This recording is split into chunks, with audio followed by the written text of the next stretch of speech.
साथ बड़ी खबर रायपुर से, जहां पर आकाश शर्मा का नामांकन रद्द करने की मांग की जा रही है। बीजेपी ने निर्वाचन आयोग से आकाश की शिकायत की है। बता दें कि रायपुर दक्षिण उपचुनाव में कांग्रेस के प्रत्याशी हैं आकाश शर्मा और आकाश पर नामांकन में गलत जानकारी देने का आरोप लगा है। आकाश ने खुद को रायपुर दक्षिण का मतदाता बताया, ये बीजेपी ने कहा, और आकाश का नाम बालोद जिले के अर्जुंदा मतदाता लिस्ट में है।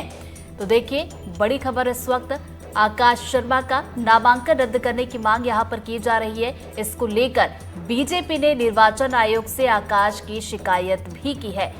रायपुर दक्षिण उपचुनाव में कांग्रेस के प्रत्याशी हैं आकाश शर्मा और उन पर नामांकन में गलत जानकारी देने का आरोप लगा है। तो आकाश ने देखिए खुद को रायपुर दक्षिण का मतदाता बताया, ये बीजेपी ने कहा, और साथ ही साथ बीजेपी ने ये भी कहा जबकि आकाश का नाम बालोद जिले के अर्जुंदा मतदाता लिस्ट में है। तो बड़ी खबर इस वक्त मिल रही है। आकाश शर्मा जो कि रायपुर दक्षिण से प्रत्याशी हैं, अब उनके नामांकन को रद्द करने की मांग की जा रही है। रायपुर दक्षिण से कांग्रेस पार्टी के प्रत्याशी आकाश शर्मा की भाजपा ने शिकायत की है और उनके नामांकन रद्द करने की मांग की है। क्या है पूरा मामला, समझने की कोशिश करते हैं भाजपा विधि प्रकोष्ठ के सह संयोजक जी से। सर, क्या पूरा मामला है जो शिकायत आपने? देखिए, वर्तमान में जैसा आपको जानकारी है, दक्षिण रायपुर के उपचुनाव हो रहे हैं, तो आज नामांकन भरने के बाद स्क्रूटनी थी। स्क्रूटनी में हमने आपत्ति दर्ज कराई है कि आकाश शर्मा का नाम 2 जगहों से मतदाता सूची में है। एक तो रायपुर दक्षिण के नाम से है, दूसरा ग्राम अर्जुंदा में जो नगर पंचायत की मतदाता सूची है, उसमें भी वार्ड क्रमांक 5 में उनका नाम दर्ज है, उनके पिता का नाम दर्ज है, उनकी फ़ोटो है, जिसकी प्रमाणित प्रतिलिपि की 6 प्रति मैंने रिटर्निंग अधिकारी को दी है। उसके अलावा आकाश शर्मा ने अपने शपथ पत्र में कई सारी जानकारियां नहीं भरी है, जैसे उनकी शैक्षणिक योग्यता कंडिका 11 में भरना चाहिए, उसको ब्लैंक छोड़ दिया है, जबकि आयोग का स्पष्ट निर्देश है कि शपथ पत्र में कोई भी लाइन खाली नहीं रहेगी। यदि लागू नहीं होता तो लागू नहीं होना लिखना है, निरंक लिखना है, या जो आपकी जानकारी हो पूरा करना है।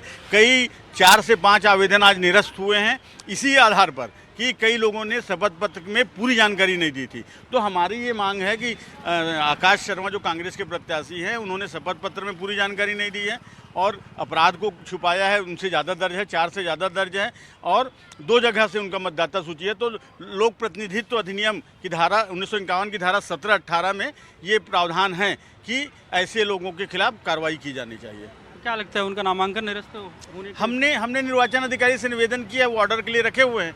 जब उनका ऑर्डर आएगा तो पता चलेगा। तो आपको क्या उम्मीद है? हम तो बिल्कुल चाहेंगे कि इतनी बड़ी बड़ी गलतियां हैं तो उनका नामांकन रद्द होना चाहिए।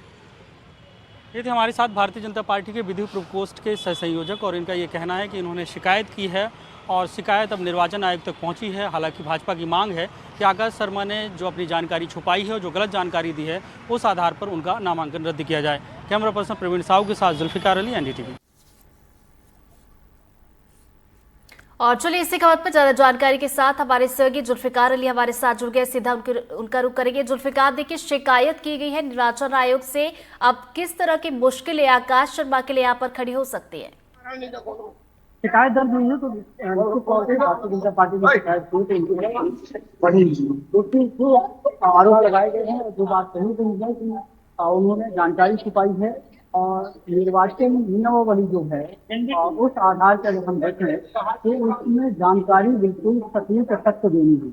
अब यहाँ पे अगर 2 जगह से उनके नाम मतदाता सूची में नाम है, और अब निर्वाचन आयोग में जब शिकायत होगी और उनके ऊपर जो आपराधिक प्रश्न हैं उनसे भी उन्होंने जानकारी छुपाई है, तो इस आधार पे भारतीय जनता पार्टी ने जो शिकायत दर्ज कराई है और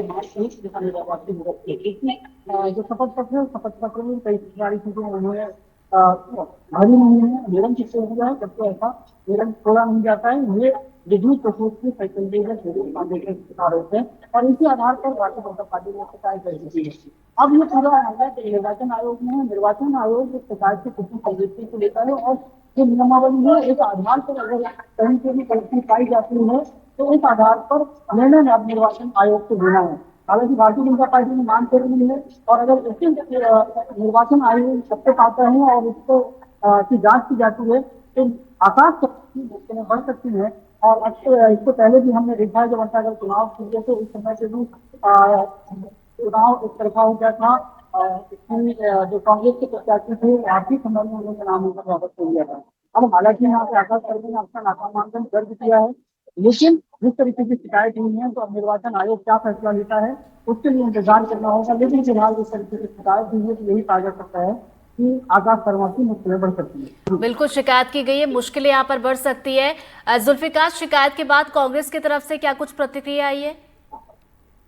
अभी कांग्रेस ने इस पर कोई भी रिएक्शन दिया नहीं है, क्योंकि अभी कुछ देर पहले ही शिकायत दर्ज की गई है और कांग्रेस अब इससे अपने पक्ष रखेगी। और आकाश शर्मा हो सकता है क्योंकि आज स्क्रूटनी का समय है, बहुत ज्यादा समय अभी बच्चा नहीं है और सिर्फ शिकायत दर्ज की जा सकती है।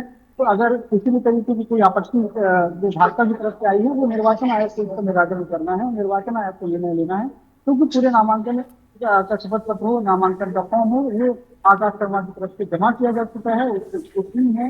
तो आज की स्थिति में शाम तक निर्वाचन आयोग की तरफ से निर्णय ले लिया जाएगा कि कौन जो नामांकन पत्र आए हैं उनमें से कौन वैलिड है और कौन अनवैलिड है, और उससे पहले ये शिकायत दर्ज भारतीय जनता पार्टी में कराई गई। चलिए, नजरें आप बनाए रखिएगा जुल्फिकार, आगे भी आपसे अपडेट लेंगे इस बड़ी खबर पर। फिलहाल बहुत बहुत शुक्रिया आपका तमाम जानकारी के लिए।